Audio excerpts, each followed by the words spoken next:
eu sou a Mariane e hoje eu vou começar com vocês o nosso conteúdo de números. E essa aula de hoje, ela é da habilidade EFMA01, que diz que nós temos que comparar, ordenar, ler e escrever números naturais e números racionais, cuja representação decimal é finita, fazendo uso da reta numérica. E eu quero iniciar essa aula de hoje deixando duas perguntinhas aqui para vocês. Vocês já imaginaram a vida de vocês sem os números? Ou vocês já em algum momento imaginaram como que os números que a gente conhece hoje foram criados ou descobertos? Então, na nossa aula de hoje, nós vamos bater um papinho sobre essa história de como tudo surgiu. Nós vamos responder questionamentos, tipo, como começou, em qual época, em qual local, em qual civilização. Então, para a gente aprender um pouquinho sobre isso, nós temos que estudar um pouquinho sobre a história dos sistemas de numeração. A gente precisa saber que houveram vários outros sistemas de numerações antes desse que a gente conhece hoje, que a gente utiliza. Os números passaram os números, eles tiveram mudanças, eles sofreram mudanças no decorrer do tempo para chegar no que a gente conhece hoje em dia. E um pouquinho sobre a história de como surgiu, quando surgiu, por que surgiram os números. Conta-se uma história de que os números surgiram a partir da necessidade de contar. Há uma historinha que diz que havia um pastor de ovelhas e ele precisava contar essas ovelhas dele, para ele saber quais ovelhas eram dele, quantas ovelhas ele tinha. Então, ele passou a contar essas ovelhas por meio de pedrinhas. Ele ia lá, pegava as pedrinhas pequenas e associava cada pedrinha a uma ovelha que ele tinha. E ele ia juntando essas pedrinhas em um buraco, ou que seja, em algum lugar, para fazer a contagem. E ele depositava as pedrinhas pequenas até chegar em uma certa quantidade de pedrinhas pequenas. Quando chegava em 10 pedrinhas pequenas, ele fazia a troca por uma pedra grande. Então, cada pedra grande que ele tinha ali, ele sabia que representava 10 ovelhas. Os números, então, surgiram a partir da necessidade de contar as coisas. Então, agora, nós vamos ver alguns sistemas de numerações que existiram em determinadas épocas, com determinadas civilizações. A gente vai ver aqui características que tornavam o sistema de numeração daquela civilização única, até chegar na numeração que a gente usa hoje. Por exemplo, os sumérios. Os sumérios ficavam localizados na Suméria e eles faziam o sistema de numeração deles por meio de peças de argila. Por exemplo, quando eles queriam representar uma unidade, eles faziam a pecinha de argila em formato de um pequeno cone, e quando eles queriam representar o 36.000, era uma esfera perfurada. Então eles faziam esses objetos da mesma forma como o pastor de ovelha fazia com as pedrinhas, eles aqui faziam com esses objetos de argila, seguindo cada uma das representações aqui. Agora, os incas, que ficavam localizados aqui na América do Sul, eles faziam já o sistema de numerações deles diferente do que a gente já viu aqui. Eles utilizavam as cordas. Eles iam fazendo nozinhos nas cordas para representar a quantidade que eles queriam. Então, cada nozinho era um número que eles gostariam de representar. Por exemplo, um nozinho é o número 1, 2 nozinhos e sempre juntinhos, assim até chegar no 9. Então, isso que eles faziam aqui recebe um nome, eram os chamados quipus. E eles poderiam ser aqui, ó, extensos, muito extensos. Então, cada linhazinha aqui de corda representavam uma das coisas que eles queriam contar. Agora, os babilônios.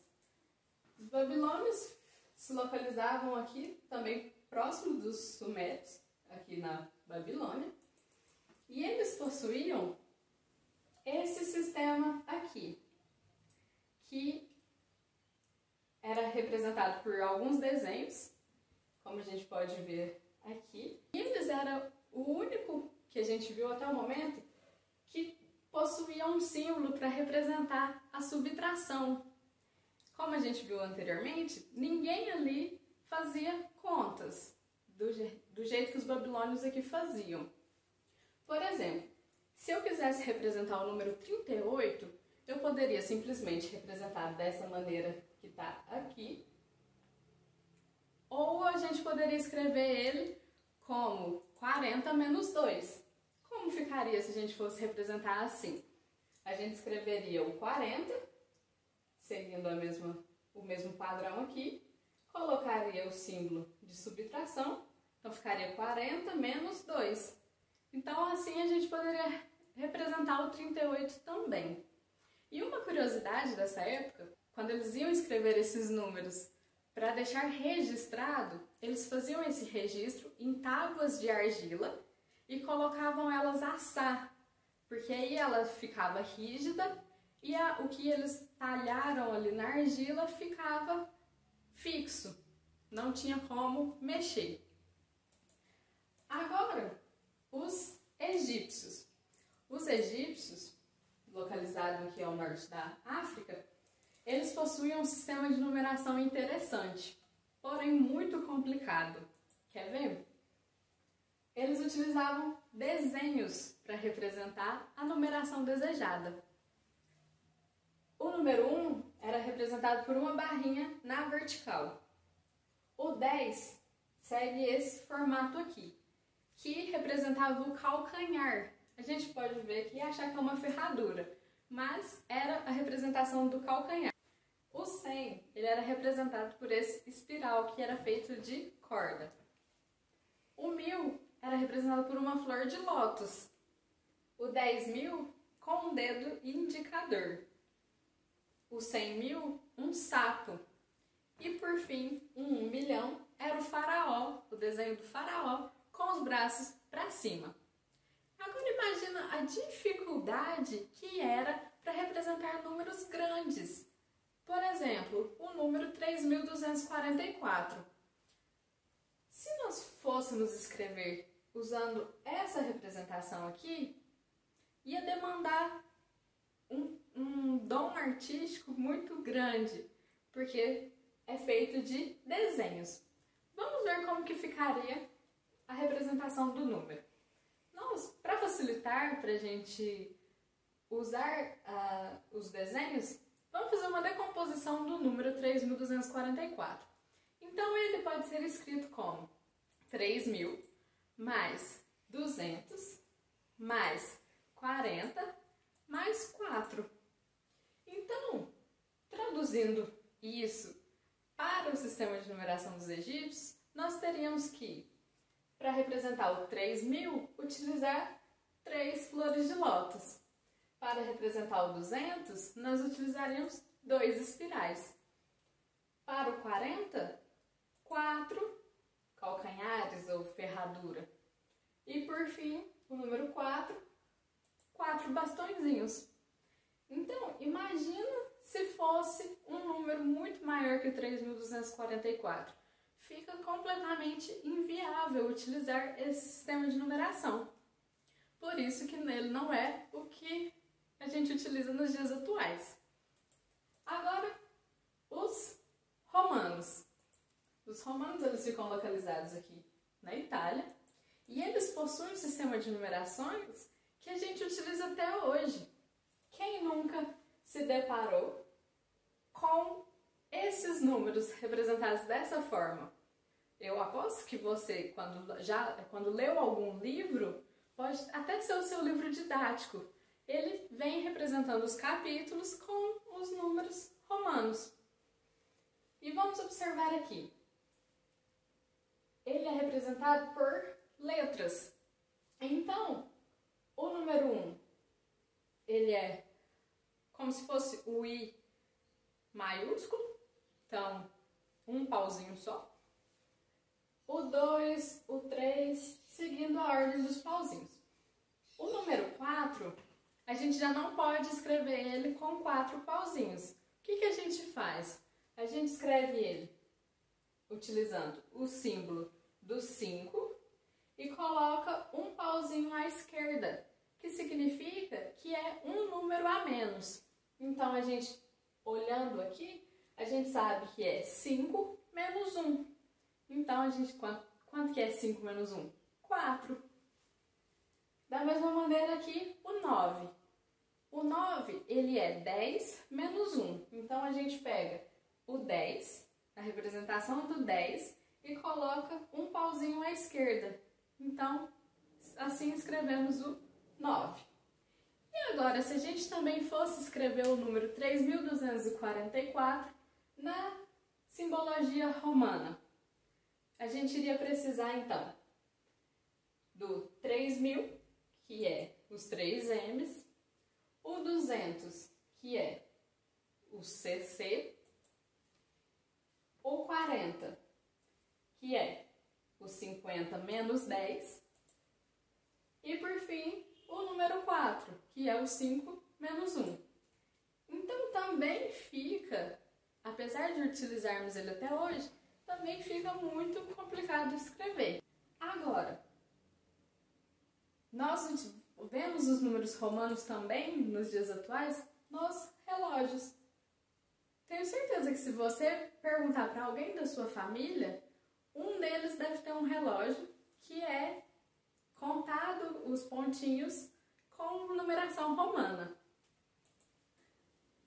Os maias, eles já têm uma diferença no sistema de numeração deles, que a gente vai ver aqui.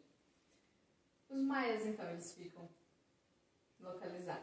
localizados nessa áreazinha aqui, entre o Oceano Pacífico e o Golfo do México.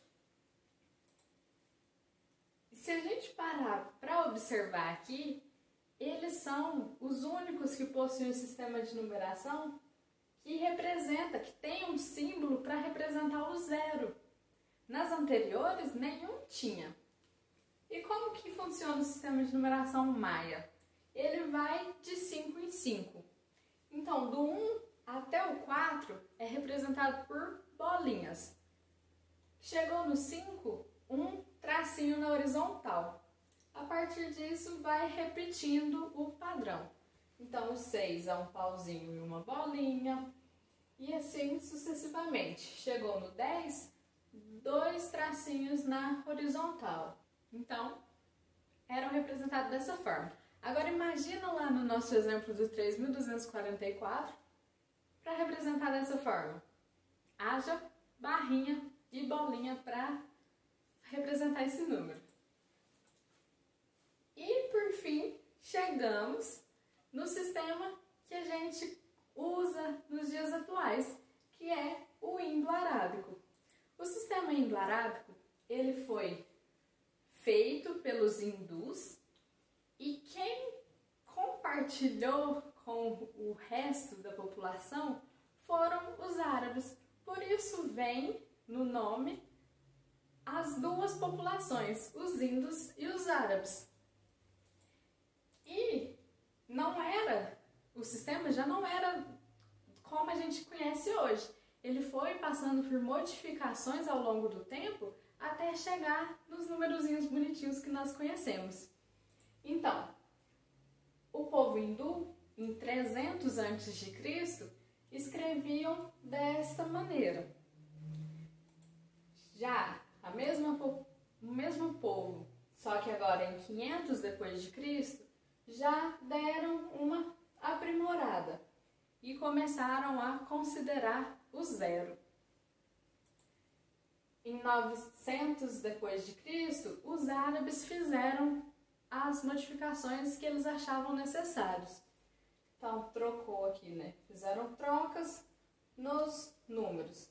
Começaram a representar o 0 de uma forma diferente da forma oval. Agora, em 1000 depois de Cristo, tiveram outra modificação, também feita pelos árabes. E em 1400 depois de Cristo, tiveram uma interferência italiana. E aí os italianos, eles fizeram o esboço, a partir desse anterior, fizeram esse esboço, que já é bem parecido com o que nós conhecemos hoje, que é os números escritos dessa forma, que nós estamos bem habituados. Então aqui a gente pode perceber como que foram feitas essas mudanças. Imagina se hoje em dia a gente utilizasse dessa maneira. Seria muito difícil.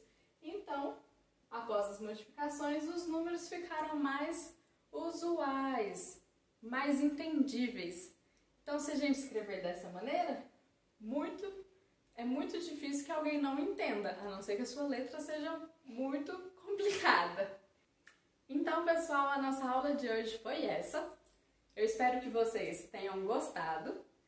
Eu peço para vocês que se inscrevam no canal, deixe seu like, comenta aqui se você ficou com alguma dúvida ou se você tem mais alguma informação a acrescentar na nossa aula de hoje. Sigam a nossa página no Instagram para você ficar a parte de tudo que está acontecendo. E é isso, eu vejo vocês na próxima aula.